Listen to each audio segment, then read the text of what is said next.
जी, अस्सलाम वालेकुम। अली साहब पूछ रहे हैं कि जी हमारा जो स्टमक होता है और ब्रेन इसके दरमियान क्या कनेक्शन होता है? कि लाइक जो हम चीज़ें खाते हैं क्या उसका दिमाग के ऊपर कैसे असर होता है? इसमें क्या साइंस है? देखें, बड़ा अच्छा क्वेश्चन आपने किया अली। अब इसमें मैं सबसे पहले ना एक आपको एक लिंक डिस्क्राइब करता हूँ कि आपका जो ब्रेन है और आपका जो स्टमक है जिसे गट भी कहते हैं, बल्कि स्टमक से ज़्यादा मैं गट कहूँगा क्योंकि गट के साथ स्टमक भी होता है और इंटेस्टाइन्स भी होती हैं। तो इंटेस्टाइन में small intestine and large intestine, ये पूरा सिस्टम एक गट कहलाता है। अब गट और ब्रेन के दरमियान बड़ा गहरा लिंक है। अब वो कैसे, मैं थोड़ा सा एस्टैब्लिश करता हूँ इसको। न्यूरो साइंस के अंदर ना गट ब्रेन एक्सेस भी कहते हैं। एक्सेस मीन एक ही लाइन होती। अब ऐसे होता है कि फ़र्ज़ करें कि ये ब्रेन है और ये स्टोमक है, ये आपस में ऐसे कनेक्टेड है, ऐसे कनेक्टेड है। इसमें होता क्या है कि अगर आपके स्टोमक में कोई प्रॉब्लम होता है ना, तो आपका ब्रेन किसी ना किसी तरह इफ़ेक्ट ज़रूर होता है। और इसी तरह अगर आपका ब्रेन इफ़ेक्ट हो रहा है तो आपका स्टोमक इफ़ेक्ट होता है। अब इसमें मैं आपको सादा एक लेमन लैंग्वेज में समझाने की कोशिश करता हूँ कि आपका जो गट है और स्टोमक है, ये एक ना टेलीफोन की तरह काम करते हैं। यानी कि अगर स्टोमक जो है वो कुछ, स्टोमक में कुछ होता है तो that can be felt in the brain, और इसी तरह ब्रेन के अंदर कुछ होता है तो वो स्टोमक के साथ कनेक्शन इसका होता है। इसमें मैं पहले दो चीज़ें आपको बताऊं कि आपका जो ब्रेन है ये स्टोमक के साथ कैसे लिंक करता है। अच्छा, पहली बात तो है कि लिंक किस तरह करता है कि मैं आपको बताता चलूँ कि गट के अंदर भी ना एक नर्वस सिस्टम होता है जिसे हम एंटेरिक नर्वस सिस्टम कहते हैं। यानी कि इवन स्टोमक के अंदर ख़ास किस्म के नर्व्स होते हैं, जिसे आपने वैगस नर्व का सुना होगा। यानी कि जैसे ही वैगस नर्व जो है वो, आपको पता है कि वैगस नर्व ब्रेन से निकलते हुए ये आपकी चेस्ट कैविटी से होते हैं और स्टोमक तक जाती है। अब ऐसे होता है कि जब आपको भूख लगती है तो आपके स्टोमक के अंदर बटरफ्लाइज और ये आपको फील होता है कि आपको भूख लग रही है। तो ये बेसिकली वैगस नर्व की वजह से ब्रेन और स्टोमक में कनेक्शन होता है। और दूसरी इंपॉर्टेंट मैं आपको बात बताता चलूँ कि जो मेंटल हेल्थ के अंदर सबसे बेहतरीन न्यूरोट्रांसमीटर है जिसे हम सेरोटोनिन कहते हैं।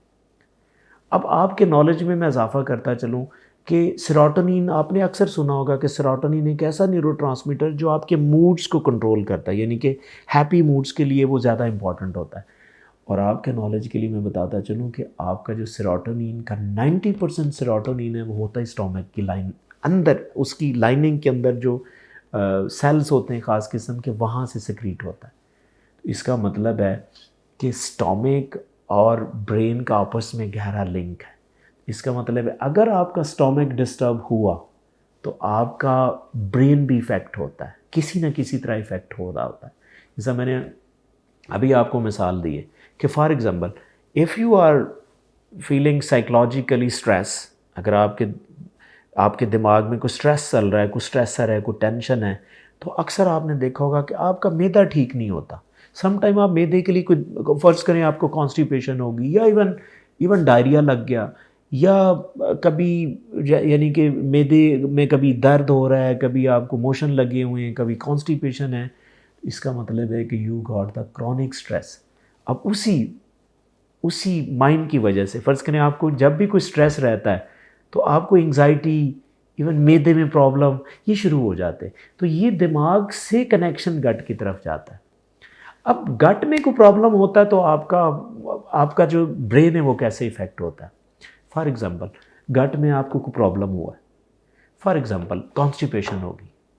अब कॉन्स्टिपेशन जब हुई है तो आपको मैं बताता चलूँ कि ख़ास किस्म के बैक्टीरियाज होते हैं स्टोमक के अंदर जो कॉन्स्टिपेशन की मौजूदगी में कम हो जाते हैं। अब वो ऐसे हेल्पफुल बैक्टीरिया होते हैं जिनकी वजह से जो स्टोमक की लाइनिंग है या गट की लाइनिंग है वो सेरोटोनिन को सिंथेसाइज करते हैं। अब जो सेरोटोनिन को सिंथेसाइज करने के लिए बैक्टीरिया का होना बड़ा इंपॉर्टेंट है। तो अगर आपको ऐसा काम करते हैं जिसकी वजह से स्टोमक में उन बैक्टीरिया की कमी हो जाती है तो आपके अंदर सेरोटोनिन भी कम पैदा होगा। जब सेरोटोनिन कम पैदा होगा तो आप मेंटली आप डिस्टर्ब होंगे, आप एग्रेशन हो सकता है, एंग्जाइटी हो सकती है। तो इसलिए अक्सर आपने देखा होगा जब आपको हैवी किस्म की भूख लग रही होती तो आप समटाइम आपको आप प्रॉब्लम फील कर रहे होते, मेंटली प्रॉब्लम फील कर रहे होते, स्ट्रेस में होते, क्रेविंग्स हो रही होती। तो अक्सर आपने ये भी देखा होगा, जब आप अपनी को पसंद की फूड जैसे ही आपके स्टोमक आप टेस्ट करते हैं, स्टोमक में जाती है और उसी टाइम से आप अच्छा रिलैक्स फील करना शुरू कर देते हैं। तो नतीजा क्या है? नतीजा ये है कि ये दोनों चीज़ों को आपने बैलेंस रखना है। अगर आप स्टोमक को ठीक रखते हैं, ऐसी डाइट लेते हैं, ऐसी फूड लेते हैं, तो उसकी वजह से मैं आपको बताता चलूँ कि आपकी जो मेंटल वेलबीइंग है वो भी इम्प्रूव होती। और इसी तरह अगर आप मेंटली कोई प्रॉब्लम फील कर रहे हैं तो उसी तरह आपके स्टोमक के ऊपर भी इफ़ेक्ट आता है। तो अगर आप अपने आप को बेहतर फील करना चाहते हैं साइकोलॉजिकली और फिज़िकली, तो आपको इस एक्सेस को आपने बैलेंस करना है कि आप गट और ब्रेन का जो एक्सेस है इसको कैसे बैलेंस कर सकते हैं। इंशाल्लाह मैं एक वीडियो नेक्स्ट वीडियो है इसके ऊपर बनाऊंगा कि आपने अपने जो गट को और ब्रेन का जो एक्सेस है इसको आपने बैलेंस कैसे रखना। Thank you very much for watching video. इंशाल्लाह see you in the next video.